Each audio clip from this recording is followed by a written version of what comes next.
ஜீவா. இதுதான் நான் இருக்கிற வீடு. கொஞ்சம் சின்னதாக தான் இருக்கும், கொஞ்ச நாள் தான், அட்ஜஸ்ட் பண்ணிக்கோங்க.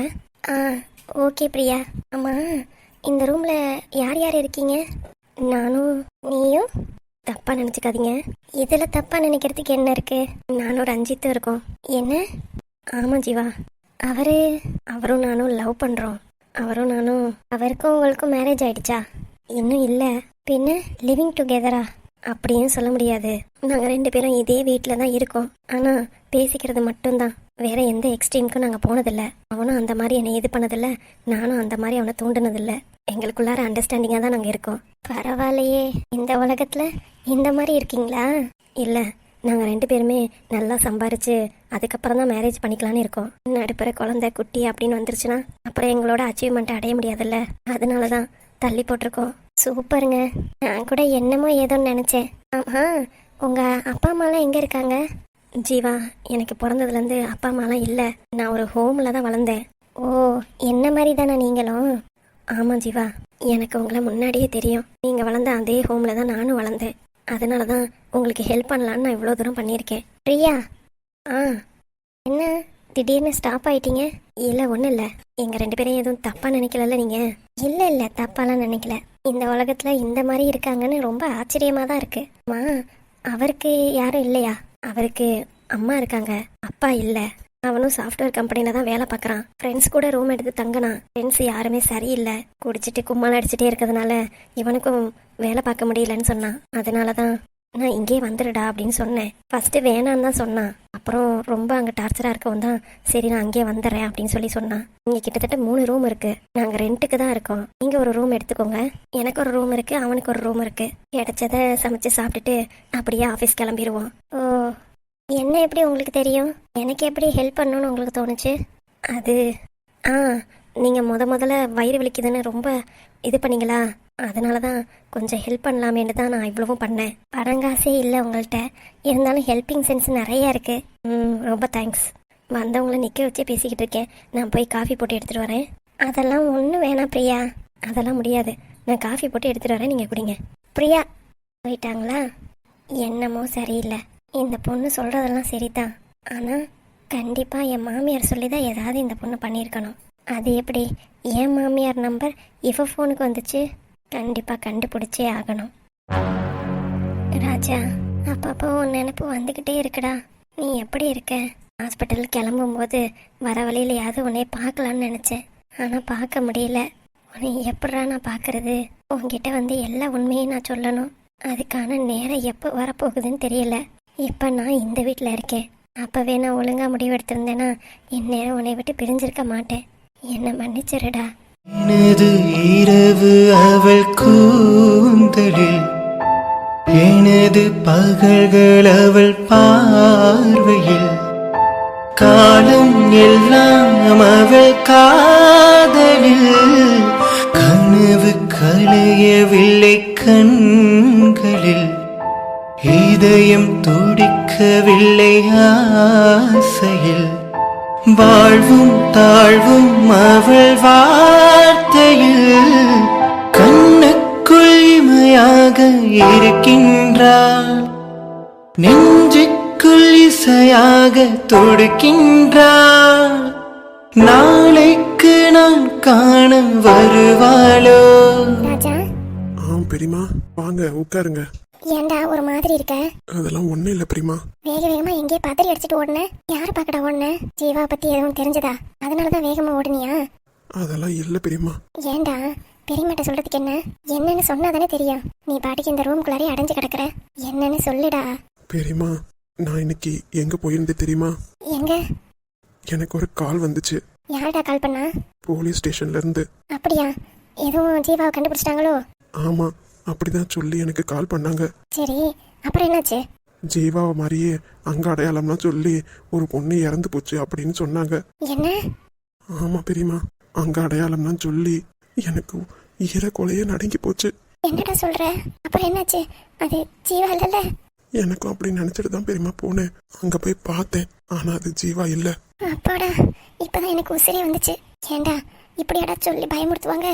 ஆமா பெரியமா, நான் ரொம்ப பயந்து போயிட்டேன் தெரியுமா. நான் கோயிலுக்கு போய் நீங்க பாத்திருக்கீங்களா? இல்லையடா. அப்போ மட்டும் ஒரு 100-150 சாமியாவை தான் நான் கும்பிட்டுருப்பேன். இது என் ஜீவாவா இருக்கக்கூடாது எத்தனை வாட்டி கெஞ்சிருந்தேன் தெரியுமா? ஏன் பெரியம்மா எனக்கு மட்டும் இந்த மாதிரிலாம் நடக்குது? டேய் கொஞ்சம் பொறுமையா இருடா. கண்டிப்பா ஜீவா உயிரோட தான் இருப்பா. உன்னை விட்டு அவ எங்க போயிருப்பா? அப்படின்னு நினைச்சிட்டு தான் நானும் இருக்கேன். கண்டிப்பா அவ என்னை விட்டுட்டு எங்கேயும் போக முடியாது, போகவும் விட மாட்டேன். அப்படியே என்னையை தாண்டி அவ செத்து போயிருந்தா கண்டிப்பா அவ வந்து என்னை கூட்டிட்டு போயிருவா. இல்லை நான் தெரிஞ்சுக்கிட்டு நானே போயிருவேன். ச்சே, ஏன்டா இப்படிலாம் பேசுற?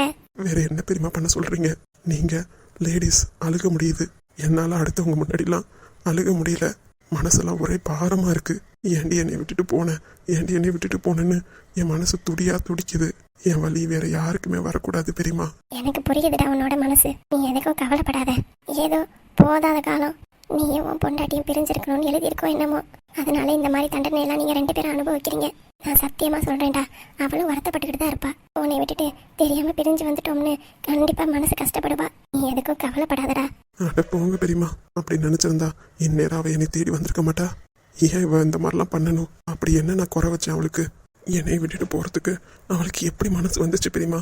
அதை நினைக்கும் போதுதான் ரொம்ப அழுகையா வருது. எல்லாம் இப்படி போயிட்டு இருக்கும்போது அம்மா வேற எனக்கு கல்யாணம் பண்றேன்றாங்க. இப்ப நான் என்னதான் பண்ணட்டும்? நீ கொஞ்சம் பொறுமையா இருடா. எதுனாலும் நடக்கும்போது பாத்துக்கலாம். இன்னைக்கு ஒரு மாதிரி நடக்கும், நாளைக்கு ஒரு மாதிரி நடக்கும். நாளைக்கு என்ன நடக்க போகுதுன்னு கண்டிப்பா யாருக்கும் தெரியாது. நாளைக்கு ஜீவா கிடைச்சாலும் கிடப்பா. நீ கொஞ்சம் பொறுமையா இரு. உங்க அம்மா பண்றதை பண்ணட்டும். என்ன நான் சொல்றது சரிதானே? சரிதான் பெரியமா.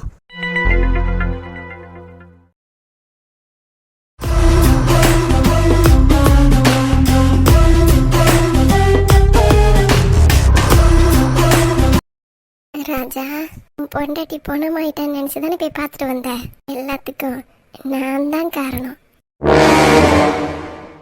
எப்படி இருந்தது என்னோட ஷாக்?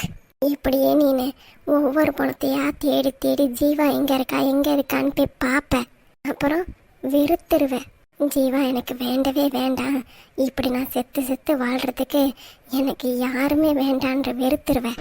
அதுக்கப்புறம் என்னைய தேடி வருவில்ல, அப்ப நான் சேனாதிபதி பொண்ணு நல்லபடியா பேசி கரெக்ட் பண்ணி உனக்கு கல்யாணம் பண்ணி வச்சிருவேன். எப்படி இருக்கு என்னோட பிளான்?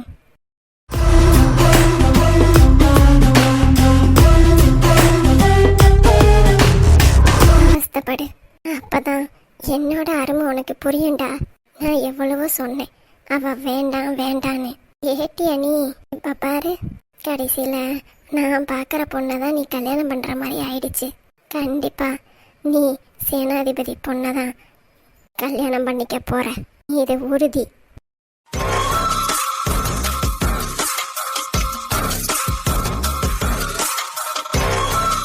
ஹலோ ஃப்ரெண்ட்ஸ், எல்லாரும் எப்படி இருக்கீங்க? நல்லா இருக்கீங்கன்னு நம்புறோம். அப்புறம் இவனை என்ன பண்ணலாம் நீங்களே சொல்லுங்க. இவன் என்ன பண்றான் பாருங்க. இவனுக்கு என்னைய விட்டுட்டு இவங்க அத்தை பொண்ணு தான் வேணுமா? ஏய், நான் எப்படி அப்படி சொன்னேன்? இதுல நீ சொல்ல வேற செய்வியா?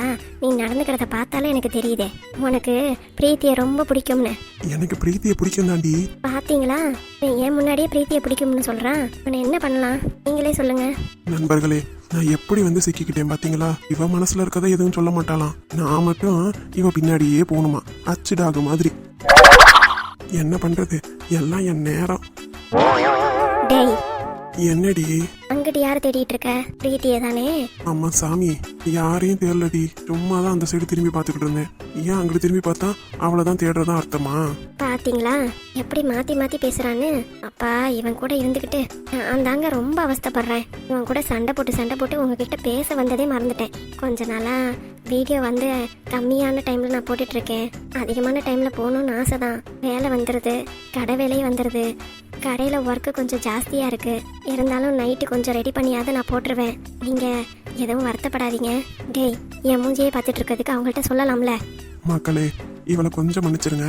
இவளுக்கும் அதிகமாக வேலை இருக்கிறதுனால தான் வீடியோ போட முடியலன்னு சொல்கிறா. அது உண்மைதான். டேய் என்னடி இப்படிலாம் பேசுனா நான் என்னமோ பொய் சொல்கிறேன்னு நினச்சிக்க மாட்டாங்க. உண்மையை தானடி சொல்கிறேன். ஏண்டா, அது கொஞ்சம் சிரிச்சுக்கிட்டு தான் சொல்லுவேன். அப்படியா? மக்களே, என் பொண்டாட்டிக்கு கொஞ்சம் நேரம் பத்தல, அதனாலதான். புரிஞ்சிருக்கும்னு நினைக்கிறேன். மண்ணாங்கட்டி, என்னடி ஆச்சு? இனிமேட்டு நான் வீடியோ எடுக்கும்போது பக்கத்துல வந்தேன்னு வையே, அடிச்சு துரத்திடுவேன். பாத்துக்கோ, நானே பாத்துக்கிறேன். அப்ப சரி, நீயே சொல்லிடு. நண்பர்களே கொஞ்சம் டைம் பத்தல, அதனால தான் வீடியோ போட முடியல. எதுவாக இருந்தாலும் கோச்சிக்காதீங்க. நாளைக்கு என்ன வீடியோங்கிறத அப்புறம் பார்க்கலாம். நாளைக்கு சண்டேடி. ஓ சண்டேவா? கண்டிப்பாக முடிஞ்சா வீடியோ போடுறேன், இல்லைன்னா மண்டேலேருந்து வீடியோ போடுறேன். டேய், உன் மேலே பயங்கர கோவமா இருக்கேன் உன்னைய. வேணாடி. பார்த்தீங்களா, இப்பவே ஓடிட்டான். இவனை வச்சுக்கிட்டு எப்படி வீடியோ எடுக்கிறது? ரொம்ப கஷ்டமாப்பா என் பொழப்பு.